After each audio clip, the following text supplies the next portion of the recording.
बाकी यार यहाँ पे बर्फ़ बारिश के दौरान ना पहाड़ों में काफ़ी दिक्कत होती है। जब पिछली बार बर्फ़ पड़ी थी तो यहाँ से सड़क तक पत्थर गिरा था बहुत बड़ा। फ्यूज़न रहती है गोविंद घाट और गोविंद धाम में। तो गोविंद बहुत सारे क्वेश्चन ये भी आ रहे थे कि आप कब जाओगे श्री हेमकुंड साहिब। लास्ट ईयर तो काफ़ी रिस्क लिया था। जो रहती है वो अलग होती है थोड़ी। बिल्ली को हम बिराऊ बोलते हैं। जो डॉग होता है ना, जो डॉग होता है कुकुर, उसको हम लिए नहीं बोलते हैं, लिए।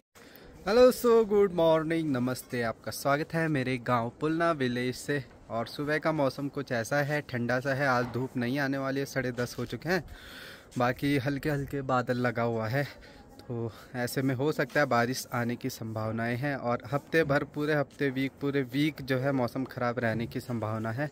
तो बड़ी तो दिन के 12 बज चुके हैं और अभी तक घर पे ही थे। ठंडा आज इतना हो रहा है कि कहीं भी जाने का दिल नहीं कर रहा है भाई। सच में काम भी देखना हो रहा है, तो इसकी वजह से इधर उधर जाना इम्पॉसिबल है। बहुत सारे कमेंट्स आ रहे थे, भाई पुलना गांव में अगर बर्फ़ पड़ी तो श्री हेमकुंड साहिब में कितनी होगी। तो यहाँ से 3 टाइम, यहाँ भ्यूंडार से 3 टाइम्स जो है गोविंद धाम में होती है। अगर भ्यूंडार में होगी लगभग 1.5-2 फुट, तो 4 साढ़े 4 फुट जो है गोविंद धाम में हो सकती है। और वहाँ से 3 टाइम मतलब 10 फीट 11 फीट बर्फ़ अभी श्री हेमकुंड साहिब में। सोचे 2 इंसान ढक जाएंगे, इतनी होगी। और पड़ भी रही होगी क्योंकि ये लो टेम्परेचर है, तो सीधा वहाँ बर्फ़ ही पड़ती है भाई। जून के महीनों तक बर्फ़ पड़ती ही रहती है वहाँ पे, मतलब 12 महीने ही पड़ती है एक तरीके से अगर देखा जाए तो कुछ ऐसा है माहौल। अब पता नहीं इस बार कैसा होता है रास्ता यात्रा मार्ग की ज़्यादा जब ओपनिंग होगी। और ओपनिंग की मैं एक बार डेट बता दूं यार, ओपनिंग की जो डेट है श्री हेमकुंड साहिब यात्रा मार्ग की, वो ऑलरेडी आ चुकी थी 4-5 दिन पहले, जिसकी डेट कंफर्म हो चुकी है। 25 मई 2024 जो है श्री हेमकुंड साहिब यात्रा मार्ग खुलेगा। उसी दिन लोकपाल लक्ष्मण मंदिर के भी कपाट खुलते हैं। और फूलों की घाटी शायद 1 जून से खुलेगा, 1 जून 2024 से, जो valley of flower national park है उसके कपाट। तो काफ़ी खुशी है सबको। डेट आने के बाद बहुत अच्छा हो जाता है। एक प्लानिंग अभी से बनाना स्टार्ट कर देते हैं संगत लोग कि भाई कब पहुंचना है, गोविंद घाट कब आना है। तो 25 मई का मतलब ये है कि श्री हेमकुंड साहिब में आप 25 मई से दर्शन कर सकते हैं। इसके लिए आपको 24 मई को जो है गोविंद धाम आना पड़ेगा। और 23 मई को आपको आना पड़ेगा गोविंद घाट। 23 को, 24 को गोविंद धाम, 25 के आप ओपनिंग देख सकते हो श्री हेमकुंड साहिब के लिए। तो कुछ ऐसा है, क्योंकि बहुत कन्फ्यूज़न होती था 25 मई का मतलब। कई संगत समझते हैं कि गोविंद घाट के कपाट खुलेंगे। गोविंद घाट तो 12 महीने खुला हुआ है, गोविंद धाम भी एक तरीके से ओपन ही रहता है। तो मैं बाकी आज मैं कई दिनों बाद आ रहा हूँ भाई यहाँ ना, मतलब इस साइड को, क्योंकि गांव में मंदिर में ही रहा करते थे। 3-4 दिन पूजा वगैरह में शामिल थे सभी लोग। तो बहुत सारे क्वेश्चन ये भी आ रहे थे कि आप कब जाओगे श्री हेमकुंड साहिब। मैं श्री हेमकुंड साहिब जाऊँगा ओपनिंग से कुछ दिनों पहले जाऊंगा। थोड़ा वहाँ पे काम भी होता है, मंदिर को भी ओपन करना होता है, तो इसलिए काम के सिलसिले में मैं 2-4 दिन पहले ज़रूर वहाँ पे जाऊंगा और काम निपटा के आऊँगा वहाँ पे। और इसी के साथ साथ आपको दर्शन हो जाएंगे ओपनिंग से पहले दरबार साहब के और मंदिर के भी। तो यही है, अभी नहीं जा सकते, पॉसिबल नहीं है, क्योंकि जब आर्मी वाले जाएंगे अप्रैल एंड में, अप्रैल मिड में, तो वो रास्ता साफ करते हैं और उस हिसाब से रास्ता बनाएंगे, तभी जाना संभव हो पाता है, पॉसिबल हो पाता है। नहीं तो बहुत ज़्यादा कठिन होता है। लास्ट ईयर तो काफ़ी रिस्क लिया था, पानी की एक बूंद नहीं मिली थी। सोचिए आपकी इतनी बर्फ़ है, पानी की एक बूंद पिए हम गोविंद धाम से श्री हेमकुंड साहिब पहुँचे। प्यास बुझाने के लिए बर्फ़ खानी पड़ी थी हमें। जो वीडियो है वो मैं डिस्क्रिप्शन में डाल दूंगा और वीडियो के एंड में भी डाल दूंगा इस ब्लॉग के। तो ज़रूर देखिएगा कैसी हालत हो रखी थी हमारी। सिर्फ बिस्किट खाए थे, जब इतनी भूख लगी हमें, जब सरोवर का पानी थोड़ा सा मिला तो वो पिया हमने। बाकी यार यहाँ पे बर्फ़ बारिश के दौरान ना पहाड़ों में काफ़ी दिक्कत होती है। जब पिछली बार बर्फ़ पड़ी थी तो यहाँ से सड़क तक पत्थर गिरा था बहुत बड़ा। वो बाइक इधर ही खड़ी रहती है, स्कूटी वगैरह, तो डर भी लगा रहता है। और कल के दिन जो है यहाँ से सेंटर में इधर कहीं रास्ते में एक बड़ा पत्थर गिरा था। तो और एक और क्वायरीज रहती है कि बहुत संगत जो है ना उनको थोड़ा कन्फ्यूज़न रहती है गोविंद घाट और गोविंद धाम में। तो गोविंद घाट है सबसे बेस पॉइंट है जहाँ तक सड़क है। वैसे सड़क तो पुलना गांव तक है, लेकिन बद्रीनाथ हाईवे में गोविंद घाट पांडुकेश्वर गांव से पहले आता है और जोशीमठ से 20 किलोमीटर आगे है। तो बेस पॉइंट है, वहाँ दरबार साहब है, 12 महीने ओपन रहता है, कभी भी आ सकते हो, दर्शन कर सकते हो। और गोविंद धाम होता है पूरा 10 किलोमीटर की पैदल चढ़ाई पुलना गांव से। तो ये है पूरा, वैसे श्री हेमकुंड साहिब तक चढ़ाई है। बाकी उम्मीद करते हैं 1 या 2 सालों के अंदर शायद कच्ची सड़क चले जाएगी भ्यूंडार गांव तक। तो और जो पैदल यात्रा मार्ग है वो सिर्फ मात्र बच जाएगा 4-6-10 किलोमीटर का पैदल यात्रा बच जाएगी श्री हेमकुंड साहिब तक भ्यूंडार गांव से, क्योंकि 6 किलोमीटर और सड़क पुलना गांव से चली जाएगी। तो भाई और क्वेश्चन ये भी आता है कि जो पुलना गांव में है वहाँ पे स्टे वगैरह होगा। तो जब ऑलरेडी काफ़ी बन चुके हैं होम स्टे वगैरह। तो जैसे आप देहरादून या ऋषिकेश से आप निकल रहे हो और पुलना गांव तक अगर पहुंच भी गए हो तो यहाँ पे स्टे पूछ सकते हो, आपको रूम्स वगैरह अवेलेबल हो जाएंगे। और नहीं तो गोविंद घाट आप रुक सकते हो। अगर गोविंद घाट फुल होता है तो पुलना गांव में ज़रूर आपको बहुत सारे स्टे वगैरह मिल जाएंगे। तो कोई परेशानी नहीं होगी पूरे यात्रा में, बहुत अच्छा रहेगा आपके लिए।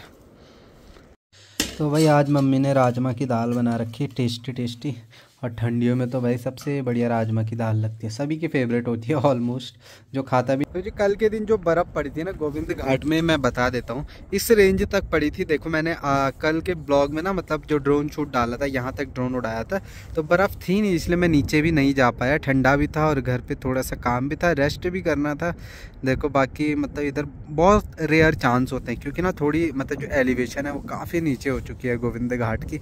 जोशीमठ, पांडुकेश्वर सभी इलाकों में विष्णुप्रयाग और गोविंद घाट काफ़ी डाउन साइड है। तो मतलब थोड़ा रेयर होता है, बर्फ़ तो पड़ेगी पर वो जमती नहीं है, इस वजह से ऊपर एक लेयर तक बर्फ़ पड़ती है। तो भाई कुछ ऐसा है। अभी मैं ऐसे टहलने आ गया इधर उधर पहाड़ियाँ देखने के लिए। भाई घोड़े खच्चर सारे इधर के जंगलों में लगे रहते हैं, देखो सारे दिखेंगे, कुछ गाय माता भी दिखेंगी, कुछ घोड़े भी दिखेंगे।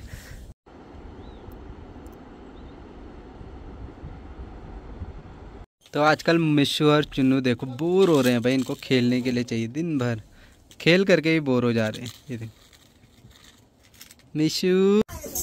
तो भाई अभी मैं मंदिर के पास आया हूँ और यहाँ पे सारी लेडीज़ आई हुई है, गांव की काम करने के सिलसिले से आई थी। वो सफाई करने के लिए, क्योंकि पूजा के बाद सफाई करनी, मैट दरिया वगैरह कुछ भी है। और यहीं पे मतलब फिर से भजन कीर्तन करना शुरू कर चुके हैं। अभी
तो आज कोई फेस्टिवल नहीं है, कुछ नहीं है, मतलब ऐसे उनको अच्छा लग रहा है भजन कीर्तन करना। तो सभी भजन कीर्तन करने पे लगे हुए हैं। लेडीज़ लोग सफाई के सिलसिले से आए थे और यहीं पे उनका मन लग गया। तो अच्छा लगता है मंदिर में कुछ भी भजन कीर्तन करो तो अच्छा दिल को महसूस होता है, दिन अच्छा निकलता है भाई, ये समझ लो। अभी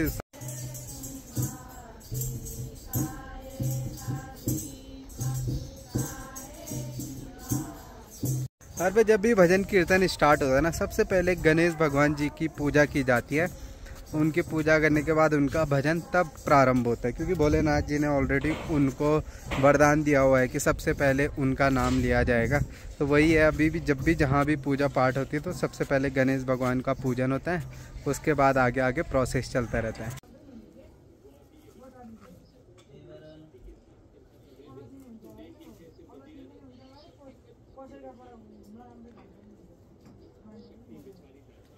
भाई घर पे जो खुदाई हो रही है मिट्टी की यहाँ पे देखे, और यहाँ पे अभी हमारा निकल गया है जो गौशाले की पुरानी चिनाई थी पत्थरों वाली, ऐसा था। यहाँ पे पुरानी चिनाई दिख रही है और वहाँ पे पत्थर वगैरह दिख रहे हैं आपको, पूरी पुरानी चिनाई है। तो यहाँ पे पूरा एक गौशाला हुआ करता था, तो गाय भी यहीं पे रहती थी। अब इतनी ज़्यादा मिट्टी निकल रही है यहाँ से बहुत।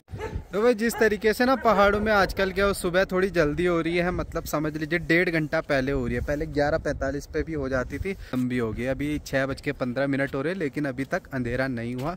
लगभग 6:35 के 30-35 के आसपास जो है अंधेरा हो जाता है। तो दिन बड़े हो रहे हैं, लेकिन ठंड बढ़ते जा रही है। भाई ठंड वैसे कम होनी चाहिए, गर्मी बढ़नी चाहिए, पर उल्टा हो रहा है। तो भाई बहुत क्वेश्चन आ रहे थे मेरे को। एक वीर जी ने पूछा कि शेरू कहाँ है। शेरू देखो यहाँ पे, ये घूमता ही रहता है, गांव में ही रहता है, कभी ऊपर कभी नीचे। तो अभी यहाँ पे देखो शेरू, ये देखो शेरू ले। और एक फन फैक्ट ये भी है कि भाई हम जो शर्ट टी शर्ट वगैरह ना सिर्फ मार्च अप्रैल 2 से 2.5 महीने पहनते हैं पूरे 12 महीने में से, क्योंकि हमारा जो 4 महीने 5 महीने काम होता है वो ठंड में ही होता है। गोविंद धाम श्री हेमकुंड साहिब वहाँ ठंडा रहता है, तो जैकेट्स में ही हमें पूरे महीने निकालने पड़ते हैं। बाकी 1.5-2 महीने जो है हम शर्ट्स में घूम सकते हैं, वो भी अगर मौसम साफ़ होगा, धूप होगा, तब बारिश होगी तो फिर जैकेट निकल जाता है। तो भाई ऑलमोस्ट 6-6:30 हो चुके हैं, अब जल रही है घर की आग। तो भाई अभी आग ही सेक रहे हैं, चूल्हे पे आराम से बैठे हुए हैं, अंधेरा भी हो गया है। अभी मम्मी खाना बनाएगी कुछ देर में, फिर खाना खाएंगे। आज तो कहीं नहीं किया, घर का भी काम देखना ही था, यहाँ पे काम हो रहा है, बाकी बस यही है। फिर से ठंडा हो गया। कुछ दिन पहले इतनी गर्मी थी कि हम शर्ट में घूम रहे थे और अचानक इतनी ठंडी हो गई एक बार। तो भाई आज ना मिस्सू अभी एक कमरे में फंसा हुआ था, उस वाले कमरे में, और नीचे से ऐसे ऐसे हाथ डाल रहा था। और हमें पता नहीं, हम सोच रहे पता नहीं मिस्सू कहाँ जा रखा आज घूमने के लिए, कि घर ही नहीं आया, और ये वहाँ अंदर फंसा हुआ था। कहीं कहीं पता नहीं चलता। भाई सो गया होगा बिस्तर में, और देखो अच्छा हुआ पता चल गया कि ये खटखटा रहा है, नहीं तो अंदर ही रहता है आज, है ना मिस्सू, है ना। तो अभी ये भी भाई मेरे कमरे में सो रखा था और बाहर से कुंडी लगी हुई थी, तो अभी पता चला, अब आया है किचन में। फिलहाल मम्मी यहाँ पे अभी आटा गूंथेगी और रोटी बनाएगी चूल्हे पे।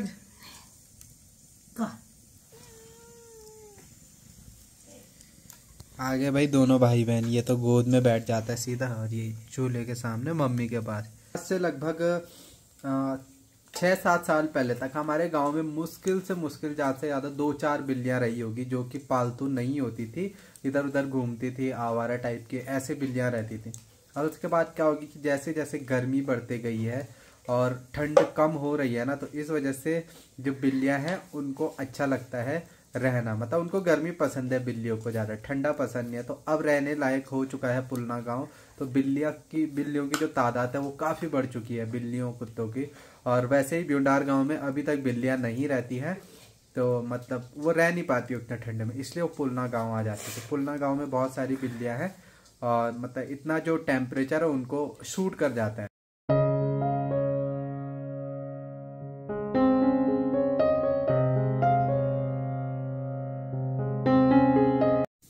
तो भाई जैसे ना पहाड़ों में इसको तवा ही बोलते हैं जिसमें रोटी बनाते हैं, इनको कितुली बोलते हैं। कितुली वैसे केतली होता है, पर कितुली बोलते हैं गढ़वाली में, इसको तवा बोलते हैं।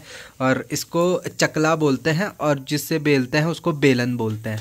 और जो ये है उसको बोलते हैं, तो इसको हम परात बोलते हैं। तो आप अपनी लैंग्वेज में बताना आप क्या किसको बोलते हैं। तवा को तो तवा बोलते हैं, रोटी को हम रोटी बोलते हैं, रोटी रोटी को हम रोटी बोलते हैं।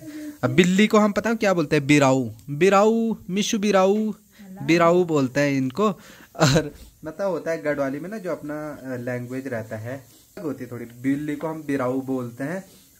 जो डॉग होता है ना, जो डॉग होता है कुकुर, उसको हम लियनी बोलते हैं, लियनी। लियनी पता नहीं क्यों बोलते हैं लियनी। और गाय को हम गोरू बोलते हैं, जो ऐसी ऐसी बहुत सारी चीज़ें जो गढ़वाली में हम यूज़ करते हैं बोलते हैं। बाकी रोटी बन रही है अभी, रोटी पाकनी अभी। और इसको राख, राख को हम बोलते हैं छारुणू, छारुणू बोलते हैं इसको हम, छारुणू। और बचपन में क्या होता था ना, जो ये राख रहती थी गरम गरम रहती है, तो बचपन में जैसे अचानक से पेट दर्द हो जाता था ना बहुत ज़्यादा ठंडे से या किसी और रीज़न से बच्चों के, तो हम ये छारुणू हाथ पे लेकर के पूरे पेट में ऐसे ऐसे ऐसे ऐसे घुमा देते थे, मतलब लगाते थे पूरे शरीर पे ऐसे, क्योंकि गर्म भी रहता था और उससे पेट दर्द भी सही हो जाता था। तो छारुणू लगाया करते थे हम लोग बचपन में। बाकी ये भी सुन रहे हैं भाई, ये भी ये देखते रहते हैं मम्मी को क्या कर रही है मम्मी। ये भी देखो, ये गोद में बैठा हुआ है, ये भी सोच रहा है ये भी कि मैं भी आ जाऊं, लेकिन अब बड़ा हो गया ये।